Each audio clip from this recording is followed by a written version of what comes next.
أنفسنا ومن سيئات أعمالنا من يهده الله فلا مضل له ومن يضلله فلا هادي له أشهد أن لا إله إلا الله وحده لا شريك له وأشهد أن محمدا عبده ورسوله الذي أرسل إلى الناس كافة بشيرا ونذيرا وداعيا إلى الله بإذنه وسراجا منيرا.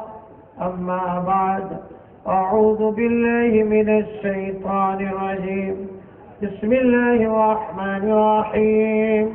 قل هل يستوي الذين يعلمون والذين لا يعلمون؟ صدق الله العظيم.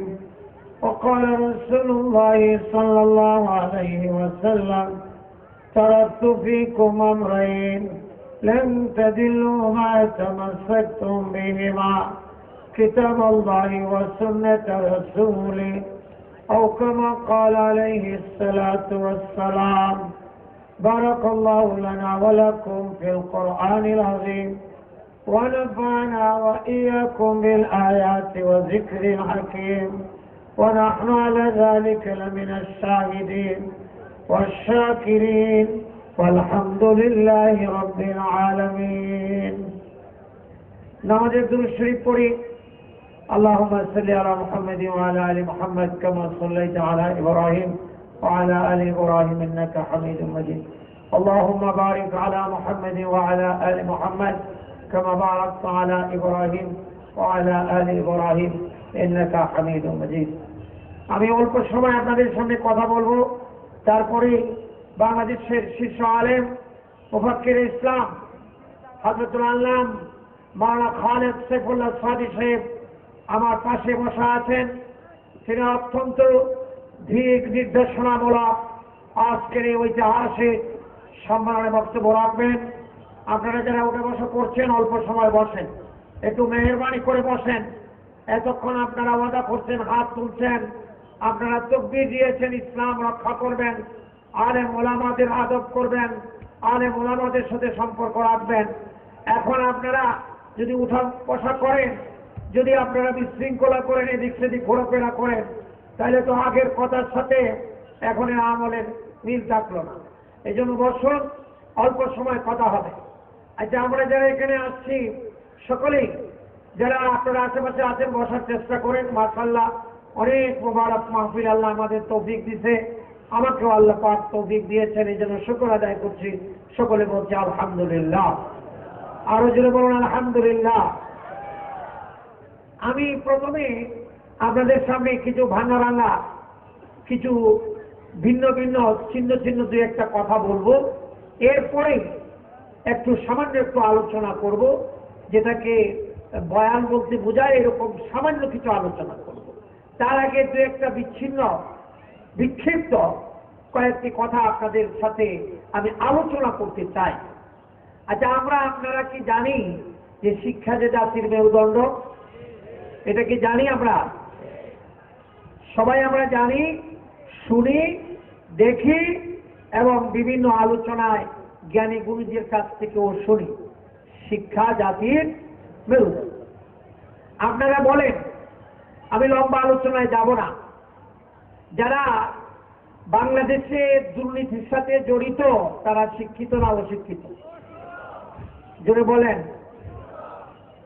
আমাদের বাংলাদেশ ব্যাংক থেকে ৮,০০০ কোটি টাকা, আমাদের টাকা, এটা রিজার্ভ ছিল। এই টাকাটা ফিলিপাইন চলে গেছে। টাকাটা কি হেঁটে হেঁটে গেছে? টাকাটা কে পাঠাইছে? কাউমি মাদ্রাসার ছাত্ররা, মসজিদের ইমামরা, নামাজি লোকেরা, তাবলিগের লোকেরা। এই টাকাটা বাংলাদেশ ব্যাংকের রিজার্ভ টাকা, আমার আপনার টাকা। এই টাকা বিদেশে পাচার হয়ে গেছে। এটাকে পাচার করা হয়েছে, বাংলাদেশ থেকে সরাইয়া দেওয়া হয়েছে। এই চুরি, এই ক্রাইমের সাথে, দুর্নীতির সাথে যারা জড়িত একজনও আলেম না। কোনো মাদ্রাসার ছাত্র, একজনও সাধারণ কোনো মানুষ, বরং পত্র পত্রিকায় টেলিভিশনে খবর আসছে আজকে 8 মাস, কয় মাস? 8 মাস যাবৎ এই চুরি নিয়ে আলোচনা হচ্ছে। এতগুলো টাকা যারা চুরি করেছে তাদের নাম দাম, তাদের চেহারা সুরত বিভিন্ন মিডিয়ায় বিভিন্নভাবে আসছে। এরা হলো রাষ্ট্রের সবচেয়ে বড় শিক্ষিত এবং সবচেয়ে বড় চাকরির চেয়ারের মধ্যে বসে আছে। কথা ঠিক না বেশি? এবার বলেন, শিক্ষা জাতির মেরুদণ্ড না মৃত্যুদণ্ড? এই চুরি যারা করছে, মসজিদে যদি কেউ জুতা চুরি করে ধরা পড়ে, আর যার জুতা চুরি হইলে হে যদি যদি সিলারি মারে, আওয়াজ দেয় ভাই জুতা ধরা পড়ছে, তখন মুসল্লি 200-250 থাকে। এরা প্রত্যেকেই মনে মনে একটা নিয়োগ করে যে আল্লাহ যদি বাঁচায় তাহলে আমিও জুতা চুরের বাসায় একটা লাফি। কথা কয় না? জুতার দাম কত? প্লাস্টিকের জুতা 100 টাকা বা 150 টাকা, তাই না? তো 100 টাকার জুতা চুরি কইয়া এবারে হলো বখল জুতা চুরি হলো 7 ক্লাস কম মেট্রিক পাস। ক ক্লাস কম? এইবারে জুতা চুরি ধরা হইয়া সে যদি 200-250 মুসল্লির জুতার বাড়ি খাওয়ার উপযুক্ত হয়, তাহলে এই জাতির 8,000 কোটি টাকা যারা চুরি করেছে এদেরকে 16 কোটি জনগণের জুতার বাড়ি দেওয়া উচিত।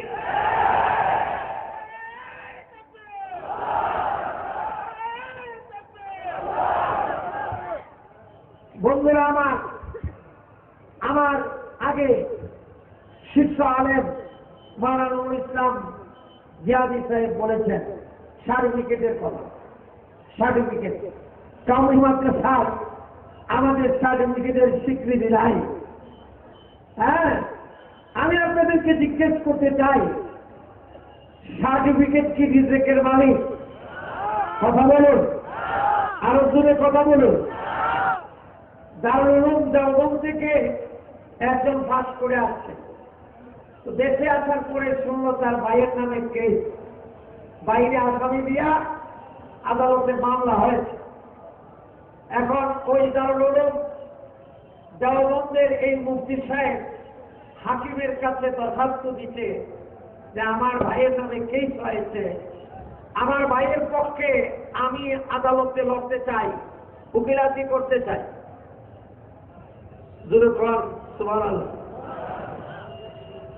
কাউমি মাদ্রাসার দারুল উলুম দেওবন্দের মুফতি সাহেব, সে তার ভাই আসামি, তার পক্ষে উকিলাতি করবে, দরখাস্ত দিচ্ছে।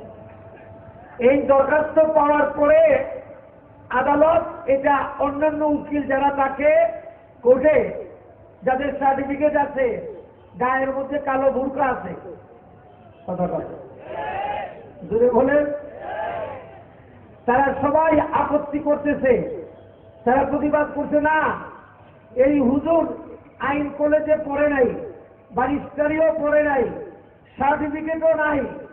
আমাদের উকিল সমিতি আছে একটা, বার অ্যাসোসিয়েশন, আমাদের উকিল সমিতিরও সদস্য না, গায়ের মধ্যে ভুরকাও নাই। এই হুজুরে তার ভাইয়ের পক্ষে উকিলাতি করবো, হুজুর তো আমরা ভাত মারবো, এই হুজুরে দেওয়া দেব না।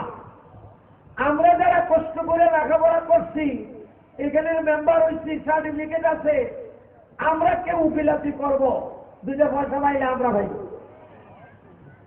আদালত বলে যে যেহেতু আইনে আছে যে আসামির যদি কোনো আপনজন আদালতে উকিলাতি করতে চায় বা লড়তে চায়, আইনি যুদ্ধ করতে চায়, তাহলে তার এটা বিবেচনা নিতে হয়।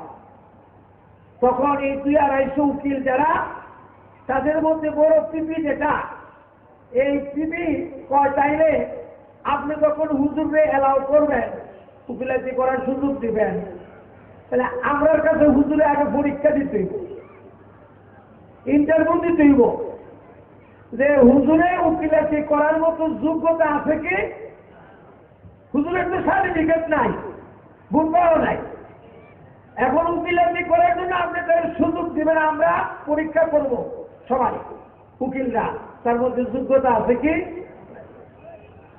আদালতে কয় হ্যাঁ এটা হইতে পারে, এটা কি হইতে পারে, আপনারা পরীক্ষা করে দেখতে পারেন। এখন হুজুরকে আদালত বলছে আপনি কি পরীক্ষা দিবেন আমার এই উকিল সাহেবদের সামনে? হুজুর কয় রাজি, দূরে কোন আল্লাহ,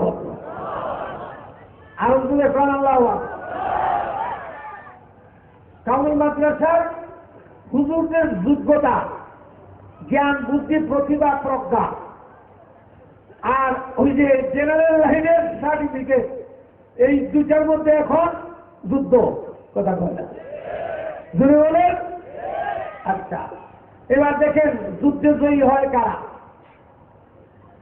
তো হুজুর যখন রাজি হয়ে গেল, 2-250 উকিল, এর মধ্যে বড়জন পিপি আদালতের সামনে হুজুরকে ডেকে আনা প্রশ্ন করতেছে।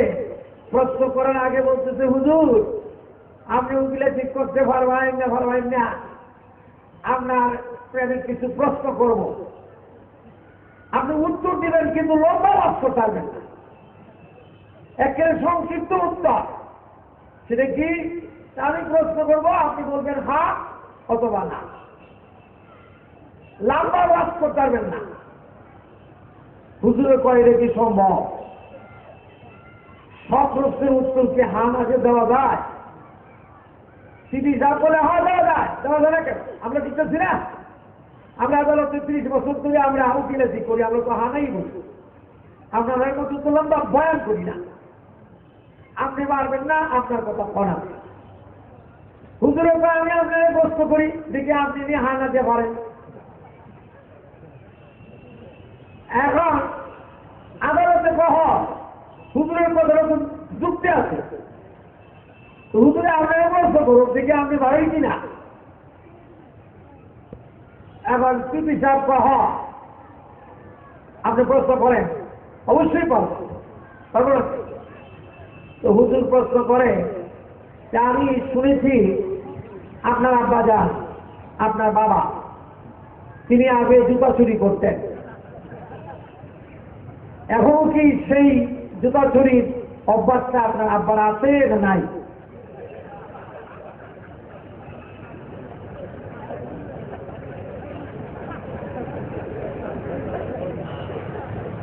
উত্তর সংক্ষিপ্ত হা অথবা, যদি বলে হা তাহলে নগদ জুতা চুরির ভোলা,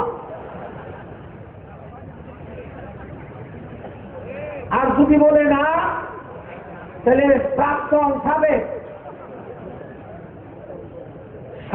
জুতা চুরের পাপুহিতাল্লাজি কাবার। এখন আর কোনো কথা কয় না। আদালত বলে উত্তর দেন, হুজুরের উত্তর দেন। এখন ওই পিপি সাহেব হাত জোর করিয়া সারান্ডার করিয়া ওই মুফতি সাহেব, কাউনি মাদ্রাসার দারুল দেওবন্দির মুফতি সাহেবের কাছে সারান্ডার করে আত্মসমর্পণ করে বলে, হুজুর আমি বিশ্বাস করতাম না যে আল্লাহর মহাদালতে গুনাহগারদেরকে সুপারিশ করে উকিলাতি কইরা উলামায়ে হক্কানিরা বলে বেহেশত দিব, কিন্তু আজকে আপনার কাছে আইসা আপনার মাধ্যমে আমার একদম অন্তরের চক্ষু খুলে গেছে যে আপনারা খালি দুনিয়ার আদালত না, আখিরাতের আদালতেও আপনারা উকিলাতি করতে পারবেন। এটা গেল সার্টিফিকেটের কথা। বিচ্ছিন্ন কথা বলছি, বিক্ষিপ্ত কথা বলবো। 2 নম্বর আরেকটা কিছু বিক্ষিপ্ত একটা কথা বলি। আমাদের যে সনদ, আমরা যে শিক্ষা করছি, শিক্ষার যে সিলসিলা, পরিক্রমা, ধারাবাহিকতা, আপনারা বলেন যে লোকটা আলিফ বা তা শিখছে সে নিশ্চয়ই এই মহল্লা ইমাম সাহেবের কাছে বা মুয়াজ্জিন সাহেবের কাছে শিখছে। কথা বলেন। আচ্ছা, মুয়াজ্জিন সাহেব আলিফ বা তা বা কোরআন শরীফ আরবিটা শিখছে কার কাছে? ইমাম সাহেব। ইমাম সাহেব শিখছে কার কাছে? ধরেন নুরুল উলুম মাদ্রাসার হুজুরের। নুরুল উলুম মাদ্রাসার হুজুর শিখছে কার কাছে? ধরেন হুজুরের উস্তাদ নুরুল ইসলাম জিয়াবি সাহেবের কাছে। নুরুল ইসলাম জিহাদি সাহেব শিখছে কার কাছে? ধরেন আল্লামা আহমদ শফি। আল্লামা আহমদ শফি শিখছে কার কাছে? দারুল উলুম দেওবন্দের উনার উস্তাদ শেখুল ইসলাম হুসাইন আহমদ মাদানী রহমাতুল্লাহ। উনি শিখছে কার কাছে? বলে শেখুল ইসলাম শেখুল হিন্দ মাহমুদুল্লাহ খান দেওবন্দির কাছে। এইভাবে যদি যাইতে থাকেন তাহলে দেখবেন ইমাম বুখারী, তারপরে যাবেন তবে তাবিঈন, তারপরে তাবিঈন, এরপরে সাহাবী, এরপরে রসুল। রসুল এই শিখলেন কোত্থেকে? কোরআন শিখলেন কোত্থেকে? তাইলে এই কাউমি লাইনের সনদের সিলসিলা এটা শেষ পর্যন্ত ঠেকছে কোন জায়গা? আচ্ছা, এবার আছে যে লোকটা পৃথিবীতে সর্বপ্রথম মেট্রিক পাস করছে, সর্বপ্রথম সেই প্রথম, হ্যাঁ কার কাছে? নাইনের কাছে না? কথা বলে আপনারা বলেন নাইনের না? তাহলে এই তো প্রথম, হ্যাঁ তো মেট্রিক এই দুনিয়াতে প্রথম। যে লোকটা প্রথম মেট্রিক পাস করলো সে নাইনের কাছে বললো। তো নাইন যে প্রথম পাস করলো, এই যে প্রথম পাস করলো, সেরকম যে আছেন টুর মধ্যে, টু যে প্রথম পাস করলো, এত প্রথম টু কার কাছে? ওয়ান যে প্রথম পাস করলো,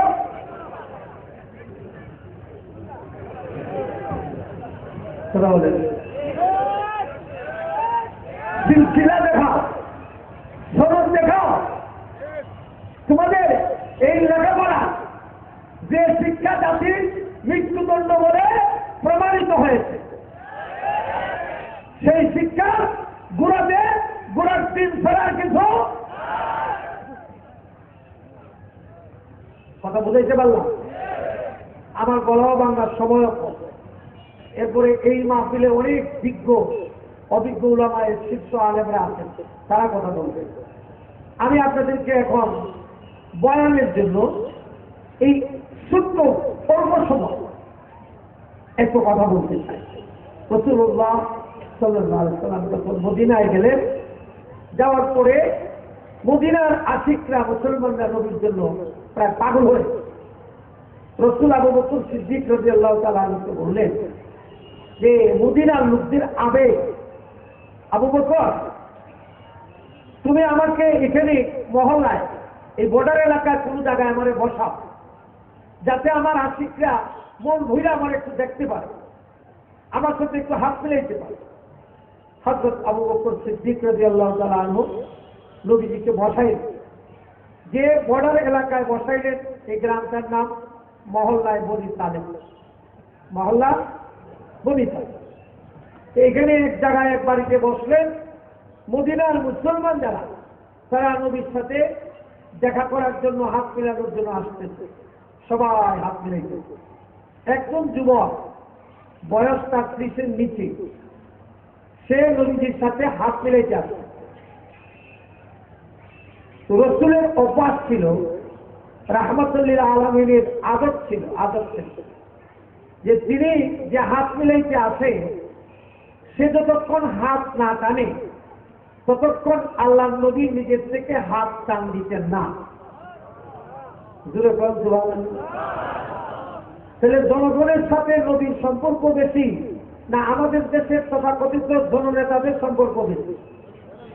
কথা বলে আরো জুড়ে বলেন। নাম জননেতা, কিন্তু জনগণের সাথে সম্পর্ক একবারে শূন্যের কোঠায়। কথা ঠিক না ঠিক? আর রাসূল কেমন জনগণের সাথে সম্পর্ক, জনগণকে তিনি কত ভালোবাসতেন যে একজন মানুষ যখন নবীর সাথে হাত মিলাইত, রাসূল তখন নিজের থেকে হাত টান নিতেন না, যতক্ষণ মিলাইতে আসতে যে সে ততক্ষণ টান না। এখন এই যুবক 30 বছরের নিচের যুবক নবীর সাথে হাত মিলাইতেছে, কিন্তু হাত ছাড়ে না। আল্লাহ নবী তার অভ্যাস অনুযায়ী হাত টানেনও না, সে ছাড়েও। রাসূলুল্লাহ সাল্লাল্লাহু আলাইহি ওয়াসাল্লাম বলেন, কিরে তুমি কি হাত রিজার্ভ করে ফেলাইছো? তোমার পরে তো আরো অনেক লোক আছে, তারা আমার সাথে হাত মিলাবে না, মুসাফা করবে না। সে বলছে, হুজুর আমার একটা আকাঙ্ক্ষা ছিল, আমার একটা ছোট্ট আশা আছে। রাসূল বললেন কি?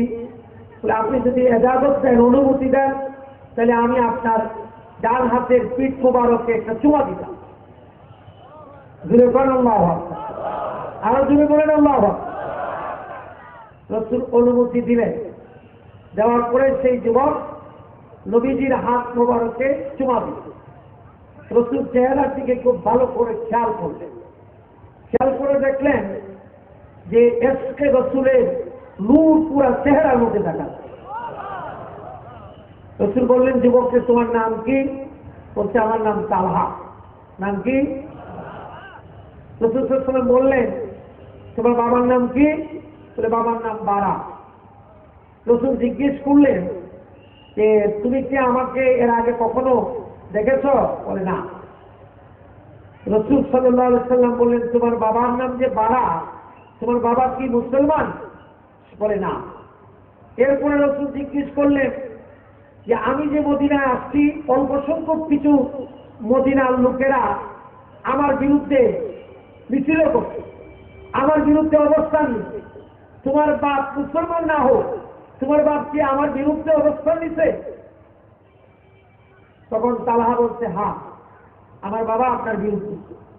রাসূল বললেন, তোমার বাবাকে তুমি বেশি ভালোবাসো না আমাকে? যুবক বলে, ইয়া রাসূলুল্লাহ, আমি আপনাকে বেশি ভালোবাসি। রাসূল বললেন, প্রমাণ করতে পারবা? সে বলছে, ইনশাআল্লাহ। আমরা এখানে যারা আছি, আমরা পৃথিবীতে যা কিছু আছে, স্ত্রী পুত্র ছেলে মেয়ে, সোনা দানা হীরা পান্না, ক্ষমতা, লোভ লালসা, সব কিছুর চেয়ে অবশ্যই অবশ্যই আমরা আল্লাহকে এবং রাসূলকে ভালোবাসি। কে কে ভালোবাসেন একটু হাত তুলে দেখান। আল্লাহ কবুল করুন, বলুন আমি। মাশাআল্লাহ। রাসূল বললেন, প্রমাণ করতে পারবা? হ্যাঁ, ইনশাআল্লাহ। রাসূল বললেন, তুমি যদি আমাকে বেশি ভালোবাসো, তাহলে তোমার বাবা মার দুশমন, তোমার বাবার মাথা কেটে তুমি আমার জন্য নিয়ে আসো। বলেন আল্লাহ। তালহা রাহমাতাল লিল আলামিনের কথা শুনে রাসূলের চেহারার দিকে তাকায়া অশ্রুসিক্ত চোখের কোণায় পানি এসে গেছে, চোখ ভিজে গেছে। সে বলে, ইয়া রাসূলুল্লাহ, ইয়া হাবিবাল্লাহ, আমাকে একটা তলোয়ার দেন, এখনই আমি প্রমাণ করবো আপনাকে আমি বেশি ভালোবাসি। পৃথিবীর সব কিছু দেখে আমার বাপ দেখো আপনাকে বেশি ভালোবাসি, আমি প্রমাণ করে দিব। ইয়া রাসূলুল্লাহ, একটা তলোয়ার দেন। নবীজি তলোয়ার দিলেন। তালহা বাবার মাথা নবীর মহব্বতে কাটার জন্য রওনা হয়ে গেল। আল্লাহর নবী কয়েক মুহূর্ত পরে পিছন দিক দিয়ে তালহাকে ডাকছেন, তালহা। তালহা যখন পিছনে তাকাইল, নবী দেখে কাছে নিয়ে গেলে বলেন, ডেকে নিয়ে বলেন, তালহা, আমি তোমাকে পরীক্ষা করলাম, আমার প্রেম তোমার মধ্যে তোমার বাবার চেয়ে বেশি কিনা পরীক্ষা করলাম। আজ থেকে আমি নবী তোমাকে আমার প্রেমিক বলে স্বীকৃতি দিলাম। এই তালহা রাসূল চলে গেলেন মদিনার 3 মাইল ভিতরে আবু আইয়ুব আনসারীর বাড়িতে থাকেন। আর এই যুবকটা, যাকে নবী নিজে আশিকে রাসূল বলে খেতাব দিল, সেই যুবকটা অসুস্থ হয়ে গেল, একদম বিছনায় পড়ে গেছে, খাওয়া দাওয়া বন্ধ, ওষুধ পানিও কোনো কাজ হয় না। বিছনায় পড়ে শুধু নবীজিকে দেখতে চায়, কাঁদে আর হা হুতাশ করে, আর নবীজিকে দেখতে চায়। তো তালহার আত্মীয়-স্বজনরা নবীজিকে খবর দিচ্ছে। রাসূল সাল্লাল্লাহু আলাইহি ওয়াসাল্লাম সেই ভিতর থেকে 3 মাইল হেঁটে আবার সেই বর্ডার এলাকায় তালহার বাড়িতে আসেন। আসার পরে তালহার কাছে গেলেন, কাছে বসলেন, কপালে হাত দিলেন। রাসূলুল্লাহ সাল্লাল্লাহু আলাইহি ওয়াসাল্লামের চেহারা দেখে তালহা চোখের পানি ছেড়ে দিয়ে আবেগে আপ্লুত হয়ে বলে, ইয়া রাসূলুল্লাহ, ইয়া হাবিবাল্লাহ, সাদাকা আবি ওয়া উম্মি। ওগো রাসূল, মরণের আগে আপনার চেহারাটা দেখেছি, আপনার দিদার নসিব হয়েছে, আপনার নুরানি চেহারাটা আমি দেখতে পেরেছি। আমার আর কোনো আফসোস নাই, দুনিয়াতে কোনো চাওয়া নাই, পাওয়া নাই, আমার জীবন সফল, আমি এখন মরে গেলেও আমার কোনো দুঃখ নাই।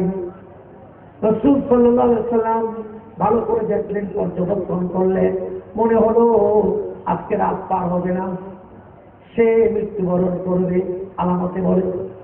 এই জন্য আল্লাহ রাসূল দোয়া দায়ী করে আসার সময় তালহার লোকজনকে বললেন, পরিবারের লোকজনকে বলে আসলেন, রাত্রে যদি আমার তালহা, আমার আশিক তালহা যদি রাত্রে ইন্তেকাল করে আমার খবর দিবা, আমি আসবো, আমি নবী এসে আমার তালহার জানাজা পড়াবো, লাশ নিজের হাতে আমি নবী কবরে রাখবো। রাসূল চলে গেলেন। তারপরে তালহা সন্ধ্যার পরে ইন্তেকাল করলো। ইন্তেকালের আগে সবাইকে বললো যে আমার নবীকে তোমরা, আমি যেহেতু রাত্রে মারা যাব, তা আমি মারা গেলে আমার নবীর রাত্রে তোমরা খবর দিও না। তারা বলছে, কেন? নবী তো বলে গেছেন তিনি আসবেন খবর দেওয়ার জন্য, তিনি জানাজা দিবেন, দাফন করবেন, তুমি না করবে। সে বলছে, রাসূল যখন আমার জানাজা পড়ার জন্য রাত্রে রওনা হবে, তখন রাস্তার মধ্যে 3 মাইল জায়গা, রাস্তার মধ্যে ইহুদিরা থাকে। কারা থাকে? জোরে বলেন। এই ইহুদিরা হলো নবীর জানের দুশমন। এরা এই সুযোগে আমার নবীর উপর আক্রমণ করতে পারে। আমি যেহেতু আমার নবীকে বেশি ভালোবাসি, এই জন্য আমি নবীর জানাজা, নবীর হাতের দাফন পর্যন্ত আমি থাকতে রাজি আছি। এমনকি আমি আমার জান্নাতের বিনিময়েও নবীরকে হেফাজত করার জন্য আমি সব কিছু কুরবান করতে রাজি আছি। কিন্তু তারপরেও নবীকে আক্রমণের মুখে, আক্রমণের আশঙ্কার মুখে আমি নবীকে ফলাইতে রাজি। বন্ধুরা আমার, এই জন্য হযরতে তালহা রাদিয়াল্লাহু তাআলা আনহু বললেন যে আমার তোমরা নিজেরাই জানাজা দিও। ইন্তেকালের পরে জানাজা হলো, দাফন হলো। সকালে একটা লোক দিয়া রাসূলকে বলল, বলার পরে রাসূল সাল্লাল্লাহু আলাইহি ওয়াসাল্লাম বললেন, লাশ কি করছো? বলে আমরা জানাজা দিয়ে দাফন করবো। কেন? বলে এই কাজ, আমরা আপনাকে খবর দেই না, এই ব্যাপারটা এরকম, আপনার আশিক তালাই না করছে। কেন? এই জন্য। যখন কারণটা নবীর কাছে জাহির হয়ে গেল, প্রকাশ হল, তখন আল্লাহ রাসূল চোখের পানি রাখতে পারলেন। তিনি সাহাবীদের কিনে আবার পরের দিন তালহার কবরের পাশে আসলেন। আল্লাহ এসে আল্লাহর কাছে একটা দোয়া করলেন। আল্লাহু আকবার। রাসূল দোয়া করলেন, আল্লাহ এই কবরের নিচে আমার যে আশিক তালহা, আপনি তো ভালো করে জানেন সে আমাকে কত ভালোবাসত, কত ভালোবাসত। আমি তার জানাজা, আমি তার দাফন করতে চাইলাম, কিন্তু শুধুমাত্র কেবলমাত্র আমি নবীর মহব্বতে, আমার নিরাপত্তার খাতিরে সেইটাও পর্যন্ত ত্যাগ করেছে, এটাও কুরবানি করেছে, এটাও সে আল্লাহর রাস্তায় সৎকা করে দিচ্ছে। এই জন্য আমি রাসূল আপনার কাছে দোয়া করতেছি।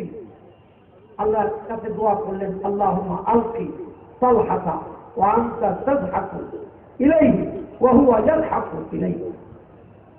আল্লাহ, কিয়ামতের দিন যখন আপনি বিচারকের সিংহাসনে বসবেন, তখন মানুষ যখন আপনার সামনে যাবে আর তাদের হিসাব দিবে, প্রত্যেক মানুষ কাঁপবে, থরথর করে ভয়ে কাঁপবে।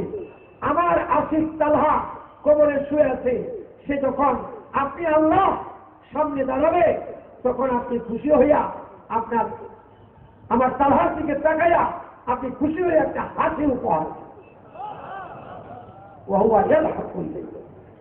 আর সেও আপনার হাসির বিনিময়ে আমার তালহা আপনি আল্লাহকে একটা হাসি উপহার। রাসূল দোয়া করেছেন, সাহাবীরা আমিন আমিন বলেছেন। নবীর দোয়া কবুল না কবুল না? জোরে বলেন, আরো জোরে বলুন। কারো যদি অবিশ্বাস হয় তাহলে ঈমান থাকবে, বলা ঠিক না বেশি?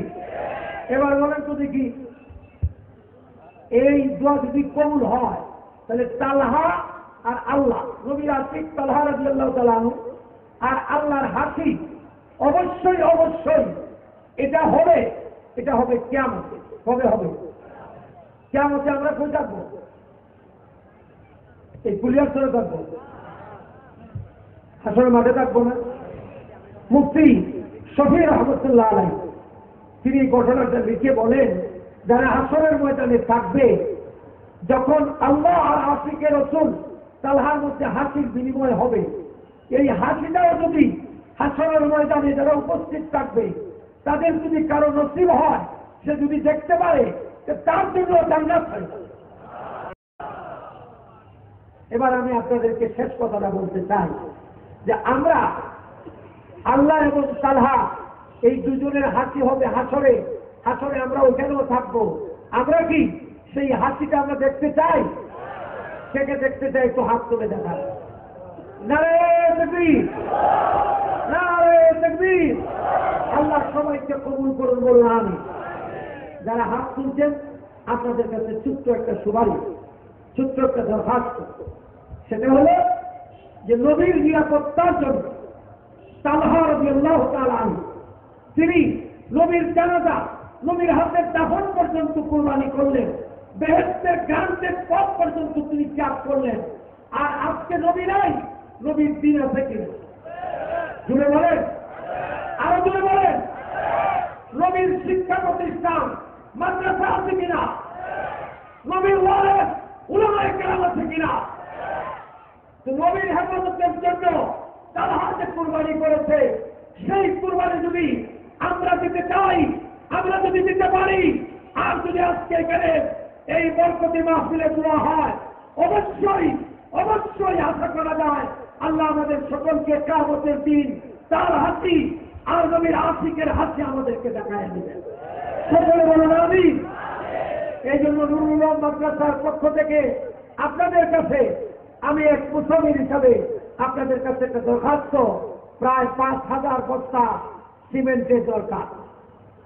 নবীর দিন হেফাজত করার জন্য মাদ্রাসার দরকার, আর মাদ্রাসার জন্য এখন বর্তমানে 5,000 বস্তা সিমেন্টের দরকার এবং 3 লাখ ইটের দরকার। আমরা যারা আল্লাহ এবং আশিকে রাসূল তালহার হাসি দেখার জন্য হাত তুলছি, আপনারা এখানে যারা শ্রোতা আছেন অন্য মসজিদের শ্রোতার মতো না, কিন্তু বেশিরভাগই আপনারা আলহামদুলিল্লাহ জাননেওয়ালা, বুঝনেওয়ালা, জিফহর, আপনারা সচেতন। এত লম্বা ওয়াজ করার দরকার নেই। যারা আমরা হাত তুলছি, আমরা যদি প্রত্যেকে এখানে 5,000 মানুষ হবে না? আশা তো করা যাবে। তা আমরা যদি প্রত্যেকেই মনে করেন যার যার তৌফিক অনুযায়ী প্রথমে 5 বস্তা করে সিমেন্ট এই নবীর দিন রক্ষা করার জন্য, নবীকে রক্ষা করার জন্য, নবীকে হেফাজত করার জন্য সাহাবায়ে কেরাম যুদ্ধের ময়দানে জীবন দিয়েছেন, বিনিময়ে নবীর সাথে তারা জান্নাতে থাকবেন। আর আমরা আখিরের জামানার উম্মত এই কুরিয়ার ছেড়ে আজকে যারা উপস্থিতি হাজিরিন, আমরা যদি নবীর দিনকে হেফাজতের জন্য আমরা যদি কিছু মালের কোরবানি করি, অবশ্যই অবশ্যই আমরা আশা করতে পারি সাহাবায়ে কেরাম যেমন নবীর সাথে জান্নাত লাভ করবেন, আমরা সেরকম জান্নাত লাভ করতে পারবো। আল্লাহ আমাদের তৌফিক দান করেন। সকলে বলুন আমিন। আরো জোরে বলুন আমিন। এখন আপনারা খুশি খুশি বলুন, সিমেন্টের জন্য একটু নাম লেখান। এই মাদ্রাসার ছাত্ররা এবং স্বেচ্ছাসেবক ভাইরা যাচ্ছে, খুশি খুশি লেখান। 5 বস্তা করে সিমেন্ট কে কে দিবেন একটু উঠেন, মাথা তুলেন, আল্লাহ তৌফিক দিবেন।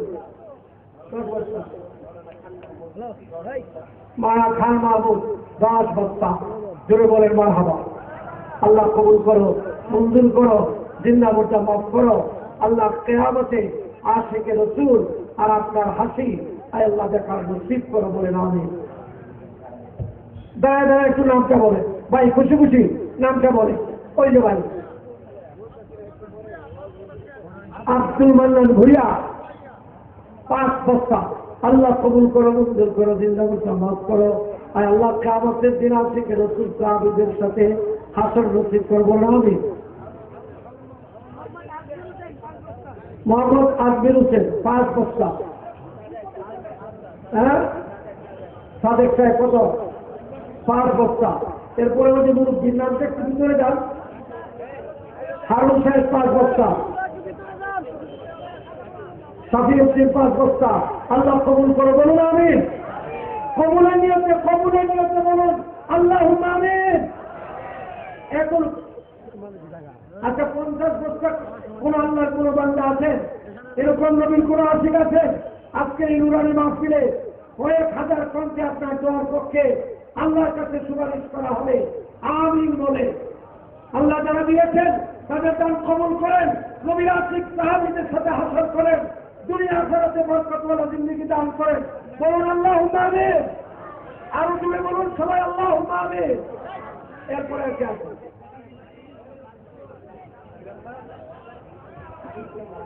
আলিফ নাম্বার। আচ্ছা, আপনার কাছ থেকে কালেকশন করার জন্য একটু লোক ভিতরে পাঠান।